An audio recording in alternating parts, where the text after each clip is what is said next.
All right, it is time for another episode of the Chasing Waypoints podcast, episode number 19. So, we've got some stuff going on coming up.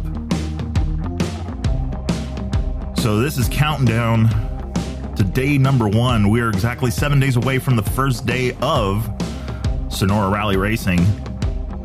Absolutely pumped for that. Doing all the packing and all the stuff going on. And then just today announced Nacho Cornejo going to be making his way, joining Ricky Brabeck. Skylar Howes and the whole party down there is going to be very interesting. It is going to be a stacked field. I am looking forward to it. So no guest on this episode today. We're just going to kind of go solo. It's going to be a short episode because it has been a busy weekend, getting ready, packing, doing all sorts of fun stuff. Trying to get everything ready. It's funny, you would think it'd be a little bit easier. Be working with Mike from Rally Comp, doing the tracking, timing, and scoring. So definitely looking forward to that. Don't have to pack as much from the previous events. So, yeah. It's going to be exciting. So, do kind of a quick episode today. Yeah, I don't want to go super long on it because I think there's going to be a lot more to talk about. I am going to be taking some microphones. I want to do some interviews and talk to a few of the guys down there. Just kind of see what, how the days are going and what they're thinking and what's what basically. I'm looking forward to it, especially having these guys that are super, super competitive in road book racing, Skylar Howes, Ricky Brabeck, Nacho Cornejo. Interesting to see. I want to see Matt Sutherland. I know Mike Johnson himself is also going to be participating in it. So going to be a lot of top level riders. Also Wes Van Nieuwenhuis going to be racing that as well. That one should be really interesting. Last year he was up to 4th aboard the Rottweiler 790. Which was very interesting, in the adventure bike class, going bar to bar with the 450s. So, very nice. And I mean, since we know Rottweiler knows how to make horsepower, yeah. So, man, it is going to be interesting. So, I'm looking forward to it. They do a lot of bench racing after, which is kind of what I look forward to. Typically in a rally raid, what'll happen is you get to the end of the special, and the times are collected for the timed portion of that day's route. So you have your liaisons, right? So you're basically your, I don't know, it's kind of almost, I don't want to say it's like your parade lap, but it's kind of like the parade, or it's kind of your navigation to the start of the of the stage special or spatial stage or selective stage, or, there's a few different names for it, but basically it is the untimed section that takes you to the timed section while your time is not being taken, so to speak, down to the seconds. Usually there are some arrival times and things like that that you want to obey, or that you have to obey. Speed zones could be in there. You could have different things, different kind of penalties and stuff like that thrown at you in those. And those can be at the beginning, and they can be at the end of the stage. So depending on the event, that might be one way of helping keep the road book secret. If you don't know where you're starting from, or you don't know where you're ending, per se, it makes it a little bit harder to recreate that road book and then get out there and try and basically pre-run it without actually, or fly it, I guess you could say. So that is how that goes. But the big thing there is usually what I see happen is you get to the end of the stage, you get to the end of the time section, you got a little bit of a breather there, and the guys will kind of hang out waiting for the next guy to kind of see, what the times were like, what the penalties were like. That's their first chance to get an idea of how it went for the day. So usually what ends up happening is it's some good conversations and, just some bench racing and, oh, did you miss this? Did you see that? Did you find it at the first try? Or, there's a lot that happens. So it's really, really cool to just be the fly on the wall and kind of listen to that stuff. And I always enjoy asking the competitors, how was the stage? What was it like? What did you like? What did you not like? Did you get lost? And they always, got something to say. Some guys you see come in and they're just clapped, done, want nothing to do with navigating anymore. And other guys are like, that was it. So it really, really goes to show the difference in how a rally raid, the competitors that go to a rally raid, some are going to be super competitive. Some are going to be there for the adventure, and some in between. There's a little bit of everything. So it's not that bad. So I am definitely looking forward to that part of it. It is going to be super exciting. I'm going to see if we can maybe post some of that stuff. I'll talk to the powers that be. Don't want to step on any toes, but I definitely want to get some of these stories out there, which I think are going to be really, really cool. So, and then also we'll get to see some of the additional stories. So quick one on that one. I've spent some time with Baja Rally as the race director and doing their timing and scoring, tracking, that kind of stuff. It was a few years back. I had a competitor that we were perched up on top near Catavina, and they were down in the valley where they would come up to where the finish line was. So when they kind of got to a ridge, we could see them. And I don't think that they could necessarily see us or knew which way to look to see us. But it seemed like there was one or two competitors that kept going up and then getting lost at the top of the hill and then going back down into the valley. Well, this went on for about, 45 minutes. It was crazy. And so we're sitting there, this is the whole finish line crew. We're all hanging out, and we're listening to it happen. The sun's starting to get down. And I'm like, all right, it's time to pull the plug on this. So I send them a message. Hey, time is up. Please go to the highway. I'm telling them where, they're literally one embankment away from the highway. It's not like they could probably see it. They just didn't, either maybe didn't know how to get on there. So then I get, a few minutes passes, and then all of a sudden I get a no. And so for those of you not familiar, kind of catch everybody with what I'm talking about. So with the rally comp, you have the ability to send the message to a competitor, and usually you want to keep it to yes or no questions, not any of this kind of typing stuff. So when I said, basically please acknowledge, and it was supposed to be a yes or a no, I get a no, and I'm like, wait, did this guy just literally tell the acting race director no? I was like, oh, this is over. Come to the finish line. Oh, this is going to be great. The guy, when this is going to be my first action with a competitor. And finally they worked their way up, and I don't know what it was. I don't know if they were just trying to see if they could make it up without putting their foot down. I don't know. But he came back up like they knew where they were going the whole time, which is crazy. So they show up, and then we're talking about that, and we're just having a laugh. And he's like, yeah, it was this and that. So he's still, in the end, the time was up. That was it. Had to get it back to the bivouac and whatnot. Took the penalty and all that stuff. But I was tripping out that he was like, no. I'm like, what do you mean no? So I don't know. That was just kind of cool. But it was always the same thing. These guys would show up, get to the finish line, just hang out, wait for, the next guys to show up or the rest of their group, or they would ride it in a group, and they would literally finish within 3 or 4 minutes of each other. And so it was just cool to hear the bench racing, and then all the, you got lost and all the stuff that they, would go through. So it was super, super cool. So that is one of those things that Rally kind of does, because then you're going to get to do that all over again the next day. So I'm looking forward to seeing some of those stories, especially with a couple of no-names like Skylar House and Ricky Braybeck, hanging out and doing their thing. And so really looking forward to that. Super pumped. I'm not sure if I mentioned it on the last episode, but just this past week, it was announced that Skylar House now on the Rockstar Husky team out there. So they were just out at Silver State. And then now he's going to be gearing up and getting ready for Sonora. So I'm looking forward to seeing that bike at the Sonora Rally. Check it up close. See some of the technology that they got on that bike. Maybe post some pictures up on the Chasing Waypoints Instagram. And who knows? Maybe I could get a quick second with him and talk a little bit about that Husky contract that he's got now. I believe he's going to be representing or riding for Husky Rockstar now for 3 years, I believe it is. And it looks like they're already out doing their racing, so they're going to be supporting him, I think, in both off-road and rally raid, which is going to be awesome. So definitely looking forward to that one. So yeah.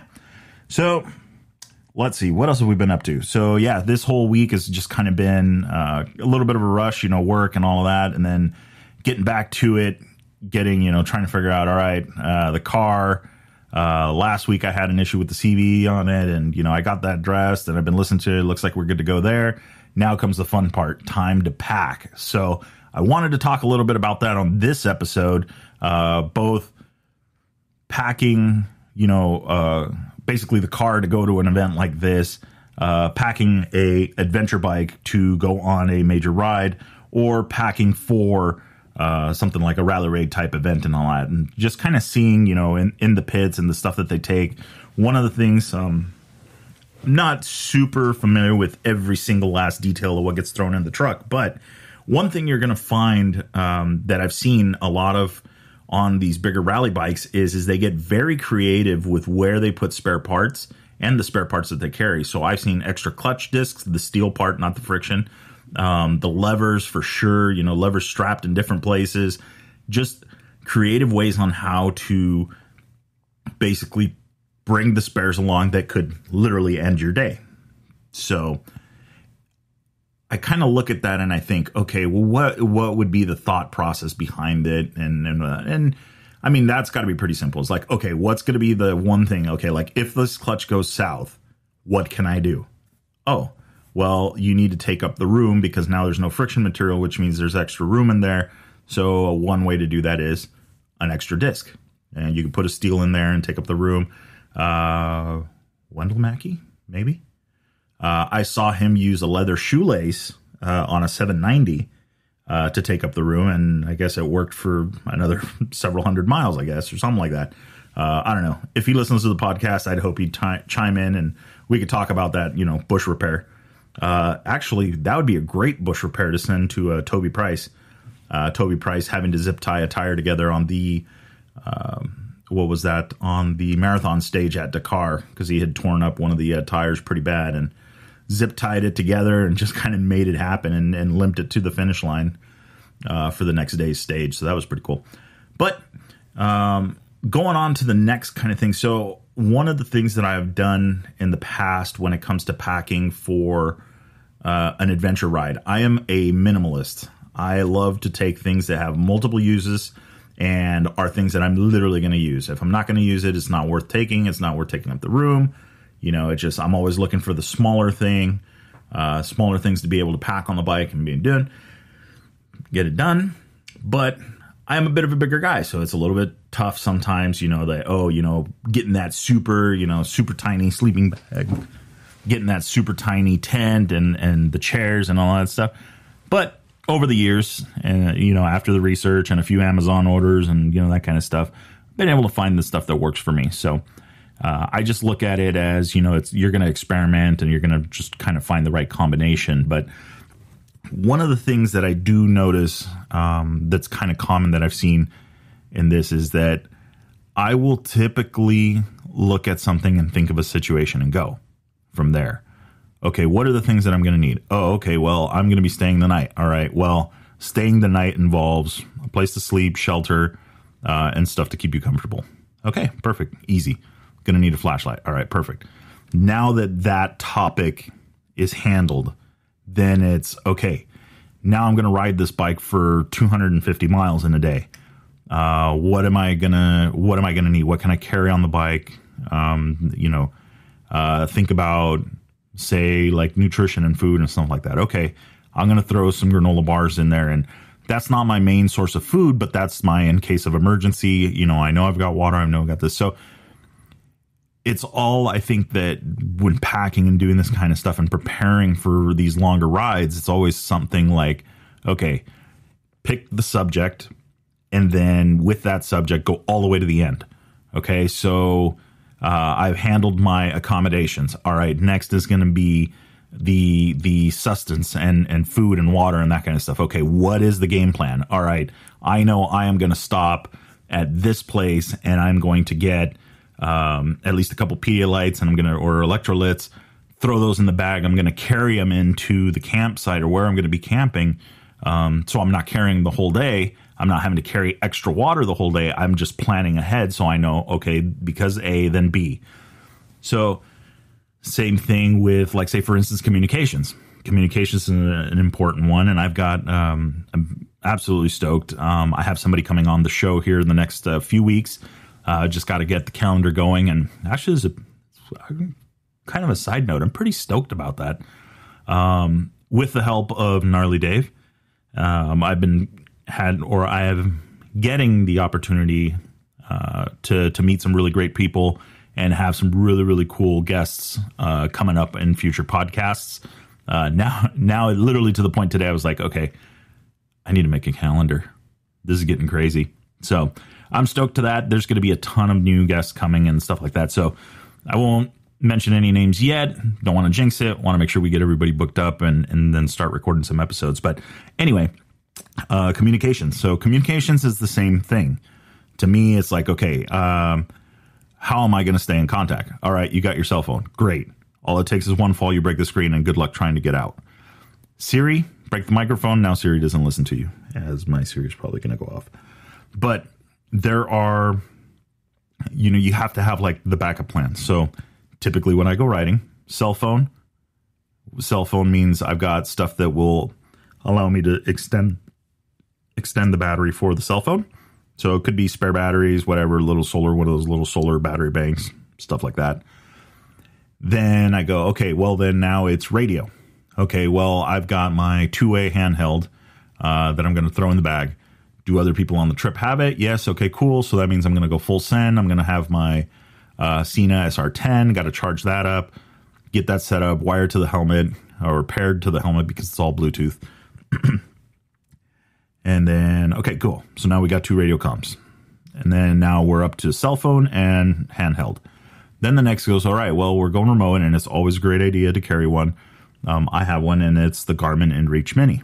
So InReach Mini, now I know that no matter what, I just need to be able to send a message. I can do that via satellite. And that pretty much gets me to the end, right? I've had this whole subject, which is communication, and now I have my 3 different ways of communicating. So, and to each their own, right? Some are going to be like, okay, well, a radio, just, think of the scenario. Okay, bike breaks down. I can't get out with my cell phone, but I can send a text message via the InReach to somebody to come get me. Once they get closer, satellite messaging, text messaging is going to be hard because what's going to happen is they're going to get close to a point where they won't be able to receive that message. So what do we switch to? We switch to the radio. If you didn't have that, your cell phone would be rendered useless. Satellite messages sometimes take 2, 3, 5, 10 minutes to get received.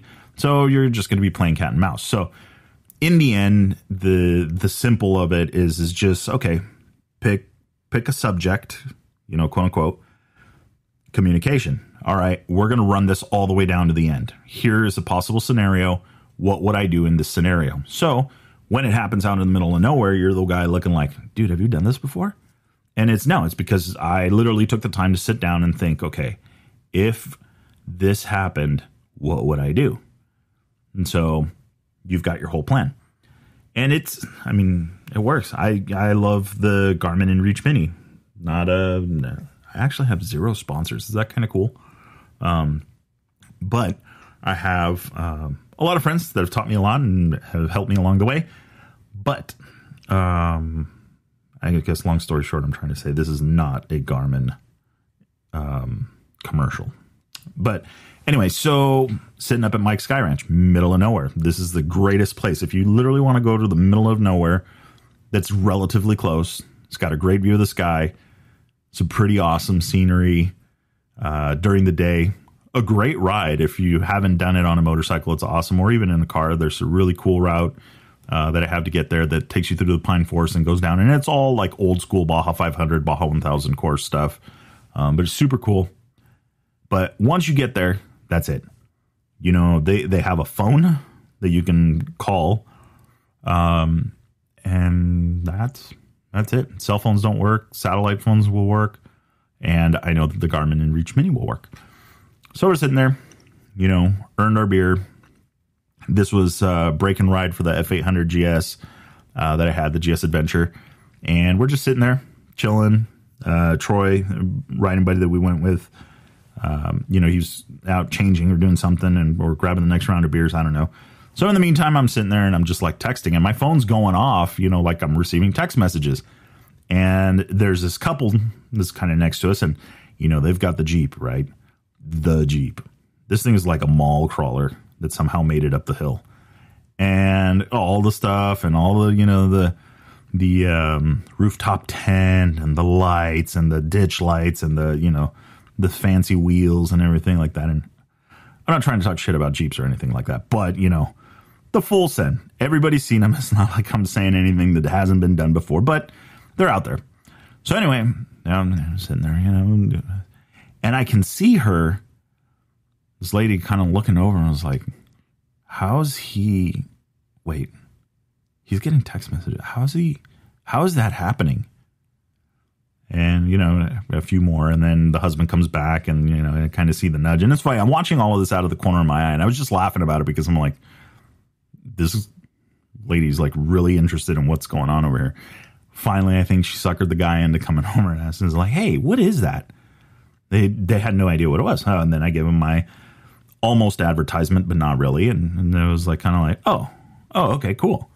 And I go, yeah, so it works really well. Yes, those are expensive text messages, but expensive text message versus being able to communicate with somebody when something has gone sideways, priceless. So we went send on that, or full send on that one. But the thing is that one, you never know what's going to happen, so it's great to be able to communicate. And two is just by having it, like now this couple now knows. So I would hope that now in their Jeep with all the accessories is some kind of device that will allow them to communicate.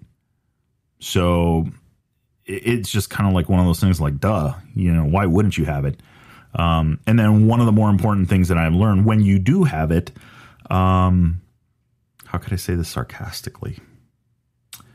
So your loved ones do not care where your bike is or where your Jeep is or whatever else you put it in. So by that, I mean, Ram makes a lot of great things to be able to mount stuff. But I really wholeheartedly believe that you should not be mounting personal locating devices such as a Garmin InReach Mini or a spot tracker or whatever else is out there now on the bike or something that's going to fly away from you in the event, right? Jeep goes tumbling down the hill. Are you going to have the presence of mind to hit the buckle, jump out, open the door, and at the same time grab the device? Or are you going to have to be the one that goes fishing down to the bottom of the hill to try and find this thing? Hopefully it's still in the car. Yeah, I don't know. But long story short, try and keep it somewhere on you. When we were doing the rally thing, or when I was doing the rally thing with Baja Rally, it was all about, in 2 to 3 movements, you had to be able to hit the SOS button. So what that meant is they had to, in 2 movements, unzipping the pocket that it's in is 1, and 2 would be hitting the button, or 3 that if there was something like you had to pull it out. But you had to be able, within a couple movements, to be able to activate the device. Well, that seems a little bit, yes, but if you go down and you have a broken arm, if you go down and the bike's got you pinned, if you got every extra movement that you have to do to be able to get to that can be more critical than the next. So, or more difficult, if you have whatever. I mean, I don't need to super elaborate on it. I've already gone far enough down that rabbit hole, but basically it is put it somewhere where it's easily accessible and where you can reach it, and where it's not going to fly off or it's not going to do anything. Giant Loop makes a great holder for that. I'll probably actually end up ordering one before I get back on the bike. But something as simple as that, some kind of strap that you can hold it yourself. I usually wear it on my vest, on the climb vest that I have. So there's a lot of different things that you can do to mount that thing properly. But that is the communication subject, right? So, okay, this is how I'm going to communicate. I have my cell phone, I have my two-way, and I have my InReach. That's my communication package. All right, cool. So now, all right, let's go to the bike. right? Besides the check the oil of the chain and all of the typical stuff is like, okay, well, if something goes sideways on the bike, do I have spare bolts? Do I have this? Run that subject all the way down. And it's the same thing with the toolkits. Okay, what is reasonably expected, or what is a reasonable expectation for me to be able to fix on the side of the road? The flat tires, the loose bolts, the safety wire because a bolt fell out, the basics, the zip ties, the duct tape, and all of that stuff. And there was a clue to one of the future episodes. And so it's like, all right, well, you kind of want to form, like, I remember when I was at San Diego BMW Motorcycles, right? I was completely new to the F800 GSA. I have no idea what to do. All right. I sat down with one of the techs and I said, okay, what is reasonably expected, or what is a reasonable expectation for me to be able to do on the side of the road and fix, right? Okay, well, changing a tire, all right, or fixing a flat. Okay, battery. Okay, you need to get into the shock for some reason. Okay, basic handlebar controls and stuff like that. Okay, so you kind of just start kind of piecing it together, thinking of the scenarios that you could go through, and then you come up with a toolkit. And in the end, I had a pretty good toolkit. I was like surprised that there was stuff in there that I didn't need, and then there was stuff that I needed or that I was missing. And it wasn't until I literally sat down and thought about that scenario.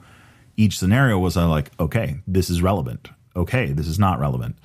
So I don't know. There's a lot that could be done, just in that, right? And the thing is you don't want to weigh yourself down, especially if you're going to be carrying it on yourself. You don't want to pack every single tool. You want to use multi-tools, tools that will have or serve more than one purpose. Or that if you need to double them up, you have two of them, but both of them have other purposes as well. So I don't know. There's a lot that could be done there. But the big thing I think the common theme is that don't pack with a shovel. Don't pack like you're, just like, I don't know when I'm just going to throw it out. I might use it. No, like take the time to sit down and go over the scenarios. And that's the same, whatever. If you like your coffee in the morning because you absolutely have to have coffee in the morning, okay.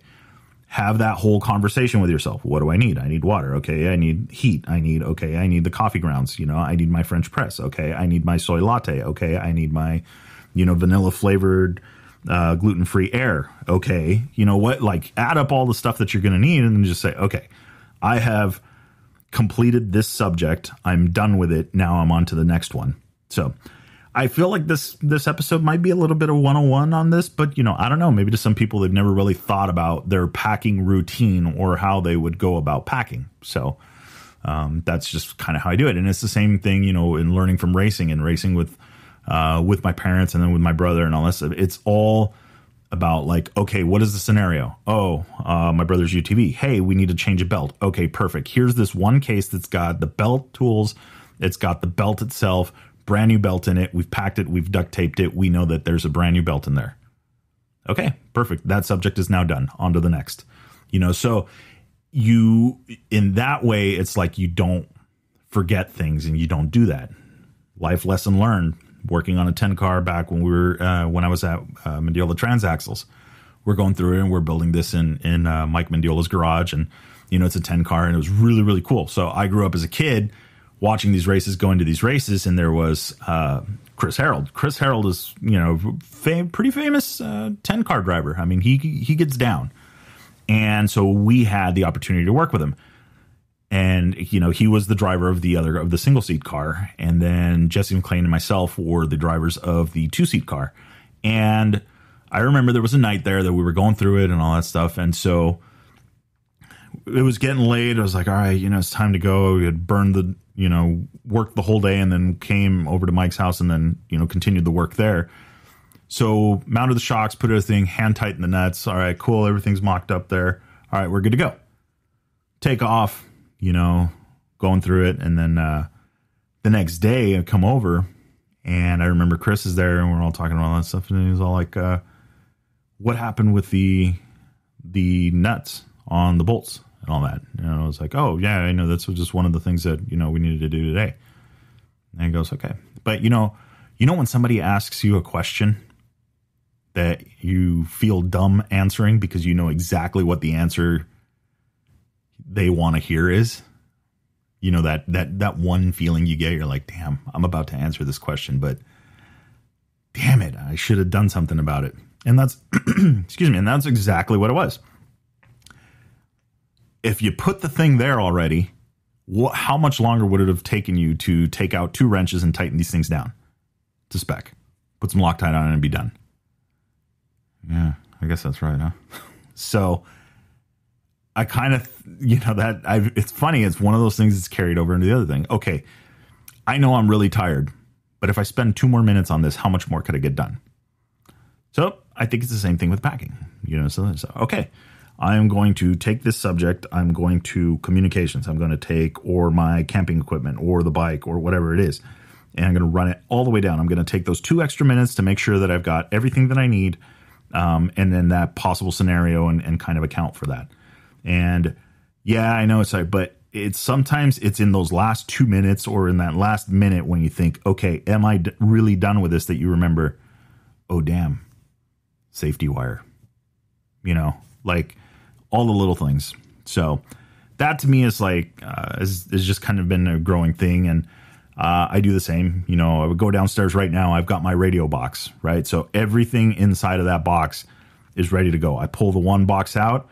It's got the 2-way radio that goes in the car. It's got the antenna mounts. It's got everything that I need. Power wire, all of that stuff ready to go.